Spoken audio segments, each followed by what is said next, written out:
கும்ப ராசி அன்பர்களுக்கு சனி பகவான் இன்னும் ஒரு 120 நாட்கள் தான் உங்களுடைய ராசியில் இருக்க போகிறார். அந்த ராசியில் இருக்கக்கூடியதுனால நிறைய பிரச்சனைகளை அனுபவிச்சிருக்கீங்க, நிறைய வாழ்க்கை பாடங்களையும் கற்றிருந்துருக்கிறீங்க. இதனால் உங்களுக்கு எந்த விதமான ஒரு இழப்புகளும் கிடையாதுன்னு தான் சொல்லுவேன். இப்போ இருக்கக்கூடிய இழப்புகள் எல்லாமே தற்காலிகமானது தான். உங்களுக்கு ஒரு நல்ல நிலைமையை இது நாள் வரைக்கும் ஏமாந்துருக்கிறீங்க. அந்த ஏமாற்றங்களே வாழ்க்கையில் தொடர்ந்ததுன்னா இன்னும் எந்த அளவுக்கு பாதிக்கப்படுவீங்கன்றத நீங்கள் முதல்ல கவனம் செலுத்திட்டு, இப்போ இழந்த இழப்புகள் நம்மளுக்கு ஒரு நல்ல ஒரு வாழ்க்கை பாடத்தை கற்றுக் கொடுத்துருக்குது அப்படின்றத ஒரு மன தைரியத்தோட அடுத்தடுத்து நீங்கள் மூவ் பண்ணிங்கன்னா கண்டிப்பாக உங்களுடைய வாழ்க்கையில் ஒரு நல்ல வளர்ச்சியை கொடுக்கும். இந்த கும்பராசி என்பவர்களுக்கு சனி பகவான் இந்த ராசியில் கடைசி ஒரு 120 நாட்களில் என்னென்ன மாற்றங்களை கொடுக்க போகிறாரு அப்படின்றதான் நம்ம இந்த பதிவில் தெளிவாக பார்க்க போகிறோம். நான் உங்கள் ஆஸ்ட்ரோ பூர்ணா. என்னுடைய அன்பார்ந்த வணக்கங்கள் அனைவருக்கும். கும்ப ராசி என்பர்கள், கும்பம்னு சொன்னாலே பார்த்திங்கன்னா ஒரு கலசம், அந்த கலசத்துக்குள்ளே நிறைய மங்கள பொருட்கள் இருக்கும். அடுத்து பார்த்திங்கன்னா அந்த கும்பத்தின் ஒரு விசேஷ தினம்ன்றதுனாலே அதில் முன்னின்று இருக்கிறது அந்த கலசம் மட்டும்தான். அந்த அளவிற்கு இந்த கும்பராசி என்பர்கள் அவர்களுடைய வீட்டில் முன்னின்று எல்லாத்தையுமே செய்தவர்கள் தான் சொல்லணும். அப்படி செய்தவங்களுக்கே நிறைய ஏமாற்றங்கள் இந்த ஒரு 2 வருட காலத்தில் ஏமாற்றத்தின் வழிகளை விட வேதனைகள் தான் அதிகமாக இருக்கும். அதாவது என்ன சொல்கிறது, தீயினால் சுட்ட புண் உள்ளாரும் ஆறாதே நாவினால் சுட்ட வடுன்ற மாதிரி அந்த ஒவ்வொருத்தரும் பேசின பேச்சு பார்த்திங்கன்னா உங்களுக்குள்ள ஒரு ஆறா வடுவாக எந்த விதமான ஒரு மருந்து போட்டாலும் அது அந்த ரணம்ன்றது ஆறாது. அந்த அளவிற்கு அந்த ஒவ்வொருத்தரும் பேசின பேச்சு உங்களுக்கு ஒழிச்சிக்கிட்டே இருக்குது. எப்படியாவது நம்ம வாழ்க்கையில் முன்னேறிடணும், எப்படியாவது நம்மளுடைய வாழ்க்கையில் சாதித்து காட்டணுன்ற வெறி மட்டும்தான் உங்களுக்கு இந்த கும்பராசி என்பர்களுக்கு இருக்குது.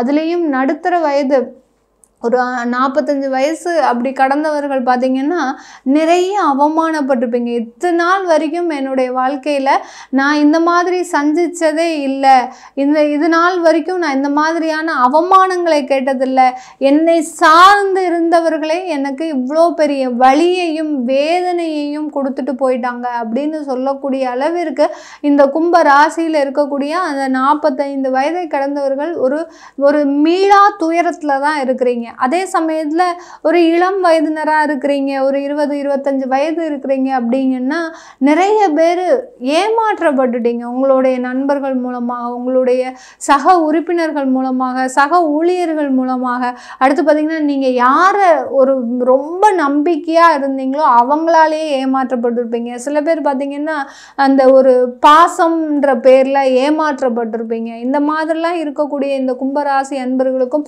வெவ்வேறு விதமான பிரச்சனைகள். நிறைய பேர் என்கிட்ட ஜாதகம் பார்த்ததுல பார்த்தீங்கன்னா நிறைய பேர் இந்த கும்பராசி என்பர்கள் இந்த 7.5 சனியின் பொழுதுல, இந்த ஜென்ம சனியின் பொழுதுல பார்த்தீங்கன்னா நிறைய பேர் உங்களுடைய காசை தான் இழந்திருக்கிறீங்க. வருமானத்தை யாராவது ஒருத்தர் வருவாங்க, நம்பி பேசுவாங்க, நீங்கள் அவங்க தான் உங்களுக்கு எல்லாமே அப்படின்ற மாதிரிலாம் பேசி உங்ககிட்ட இருந்து எவ்வளோ வாங்க முடியுமோ அந்த அளவுக்கு காசை ஏமாந்துருப்பீங்க, வருமானத்தை ஏமாந்துருப்பீங்க. சில பேர் பார்த்தீங்கன்னா அவங்களால நீங்கள் வேலையை விடக்கூடிய அளவிற்கு அந்த துன்பங்களை சந்திச்சிருப்பீங்க.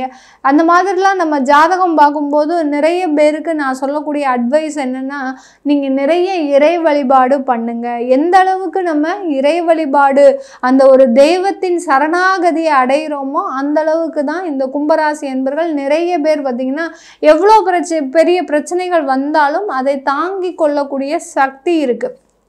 சில பேர் பார்த்திங்கன்னா கோயிலுக்கே போக மாட்டோம், வீட்டில் விளக்கேற்ற மாட்டோம் அப்படின்றவங்கெல்லாம் நிறைய பேர் பார்த்திங்கன்னா அப்படி மனசில் அவ்வளோ ஒரு பெரிய வலியை தாங்கிட்டு இருக்கிறாங்க. அதனால் நான் சொல்லக்கூடிய முதல் அட்வைஸ், ஜாதக ரீதியாக நிறைய ஒரு நிவர்த்திகளை சொன்னாலும் அந்த முதல்ல நம்ம சொல்லக்கூடியது அந்த இறை வழிபாடு தான். நீங்கள் இன்னமும் அதை கண்டினியூ பண்ணுங்கள். ஏன்னா உங்களுக்கு பாத சனின்றது இன்னும் ஒரு 2 வருட காலத்திற்கு இருக்குது இந்த கும்பராசி என்பர்களுக்கு. அதனால் நிறைய ஆன்மீக ஆன்மீக பயணம் மேற்கொள்ளுங்க. தேவையில்லாத அனாவசிய செலவுகள், ஆடம்பர செலவுகள் இது எல்லாத்தையுமே நீங்கள் கண்ட்ரோல் பண்ணிக்கிட்டீங்கனாலே கண்டிப்பாக உங்களுக்கு வாழ்க்கையில் ஏமாற்றங்கள்ன்றது இருக்கவே இருக்காது. அடுத்து வரக்கூடிய இந்த 120 நாட்கள்லையும் இந்த கும்ப ராசியில் இருக்கக்கூடிய அவிட்டம் நட்சத்திர அன்பர்கள், செவ்வாயினுடைய நட்சத்திரம் மிகவும் ஒரு நிறைய ஒரு ஆசைகள் அதிகமாக இருக்கக்கூடிய நட்சத்திர அன்பர்கள் தான். கும்ப ராசியில் இருக்கக்கூடிய அவிட்ட நட்சத்திர அன்பர்கள் ஒரு மாதிரி இருப்பாங்க, மகர ராசியில் இருக்கக்கூடிய அவிட்டம் நட்சத்திர அன்பர்கள் வேறு மாதிரி இருப்பாங்க. இந்த அளவுக்கு அந்த அவிட்டம் நட்சத்திர அன்பர்கள் கும்ப ராசியில் ஆசைகள் அதிகமாக இருக்கும். ஆசைகள் நிறைவேறாத போது அந்த உறவுகளை துண்டிக்கக்கூடிய ஒரு முடிவுகளை கூட எடுத்திருப்பீங்க கடந்த காலத்தில். எனக்கு தேவையானது நீங்கள் நிறைவேற்றாத போது எனக்கு அந்த உறவுன்றது தேவையில்லை அப்படின்ற ஒரு தவறான ஒரு முடிவை எடுக்கக்கூடிய ஒரு நேரமாக இருந்திருக்கும். இப்போ அதை உணர்ந்து அதற்குண்டான ஒரு முக்கியமான ஒரு முடிவுகள்லாம் எடுக்கக்கூடிய ஒரு தருணமாக தான் இந்த 120 நாட்கள் இந்த அவிட்ட நட்சத்திர அன்பர்களுக்கு இருக்க போது. அடுத்து சதயம் நட்சத்திரம். சதயம்னு சொன்னாலே எல்லாருக்குமே ஞாபகம் வருது ராஜராஜ சோழன். ஒரு பெரிய ஒரு அரசனே அந்த நட்சத்திரத்தில் இருக்கும்போது நம்மலாம் யார்? நம்ம எடுக்கக்கூடிய முடிவுகளும் அந்த அரசனுக்கு ஈக்குவலான ஒரு முடிவுகள் தான். நம்மளுடைய நட்சத்திரம் மிக உயர்ந்த நட்சத்திரம். அந்த நட்சத்திரத்தின் மூலமாக சாதிக்க வேண்டிய விஷயங்கள் நிறைய இருக்குது. நம்மளுடைய வாழ்க்கையிலையும் இன்னும் நிறைய காலங்கள் இருக்குது அப்படின்னு நினைச்சு நீங்க ஒரு முழு நம்பிக்கையோட செயல்படுங்க. இந்த சதய நட்சத்திரத்துல பிறந்த இளைஞர்கள் நிறைய பேர் பார்த்தீங்கன்னா, எங்க வாழ்க்கை முடிஞ்சிருச்சு மேடம், இன்னுமே எனக்கு எதுவுமே இல்லை அப்படின்னு ஒரு 28 வயசு 30 வயசு இருக்கிறவங்க என்கிட்ட ஜாதகம் பார்த்துருக்குறாங்க.